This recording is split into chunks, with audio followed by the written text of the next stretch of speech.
ജീവിതത്തിലെ എല്ലാ പ്രശ്നങ്ങളുടെയും പരിഹാരം ഇവിടെ അകത്തോട്ട് പോയാൽ മതി. നമ്മുടെ ചിന്തയെ കിടക്കാം. മറ്റുള്ളവരെ കുറിച്ചിട്ടുള്ള വേണ്ടാത്ത ചിന്തകൾ ടെല്ലിങ് യു, അത് നിങ്ങളെ വേദനിപ്പിക്കുന്നത്, അത് അയാളെ വേദനിപ്പിക്കില്ല. മനസ്സിലാക്കിക്കോ. നമ്മൾ ഈ ഗ്രഡ്ജ് എന്നൊക്കെ പറയുന്ന സാധനമല്ലേ, വൈരാഗ്യം. എന്നാലും അത് ചെയ്തല്ല, ഞാൻ കൊന്നാലും ഞാൻ മറക്കില്ല, അങ്ങനെയൊക്കെ ചിലർ പറയാറുണ്ട്. ചത്താലും മറക്കില്ല എന്നൊക്കെ പറയും. ഇവിടുത്തെ കുറ്റവാളി ആരെ വേദനിപ്പിച്ചേ? ഞാൻ എന്നെ വേദനിപ്പിച്ചു, എൻ്റെ ചിന്ത എന്നെ വേദനിപ്പിച്ചു. എന്നിട്ട് ഞാൻ കാത്തിരിക്കുക പുറത്തുനിന്ന് ഒരാൾ വന്നിട്ട് ആ പ്രശ്നം സോൾവ് ചെയ്യാൻ. എടാ, ആർക്ക് പോയടാ? നിനക്ക് പോയി. മറ്റുള്ളവരെ കുറിച്ചിട്ട് വൈരാഗ്യം വെച്ച്, ദേഷ്യം വെച്ചിട്ട്, വെറുപ്പ് നമ്മൾ ഉള്ളിൽ വെച്ച് ചിന്തിച്ചാൽ നമ്മുടെ ബ്രെയിൻ കോർട്ടിസോൾ എന്ന് പറഞ്ഞിട്ടൊരു കെമിക്കൽ പ്രൊഡ്യൂസ് ചെയ്യും. ഈ കോർട്ടിസോൾ ആണ് ഹാർട്ട് അറ്റാക്കിന്റെ കാരണം.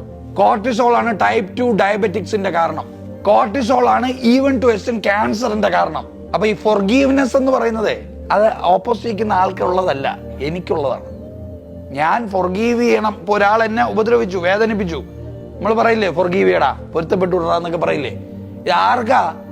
സ്വയം എനിക്കാണ് അതിന്റെ ബെനിഫിറ്റ്, അല്ലാതെ പൊരുത്തം കിട്ടിയവനല്ല. വേദഗ്രന്ഥങ്ങളിൽ നിങ്ങൾ പൊരുത്തപ്പെടുക, മനുഷ്യരോട് പൊറുക്കുക, ഫോർഗീവ് ആൻഡ് ഫോർഗെറ്റ് എന്നൊക്കെ പറയുന്നത് എന്തിനാ? ആർക്ക് വേണ്ടിയാ?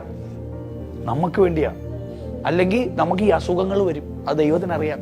അപ്പൊ ഈ സ്ട്രെസ് ഉണ്ടാവുന്ന, ചിന്തകൾ ഉണ്ടാവുന്നത് എപ്പോഴും ചോദിച്ചാൽ നമ്മുടെ ചിന്തകളെ കുറിച്ചിട്ടുള്ള നോളജ് നമുക്ക് ഇല്ലാത്തതുകൊണ്ടാണ്.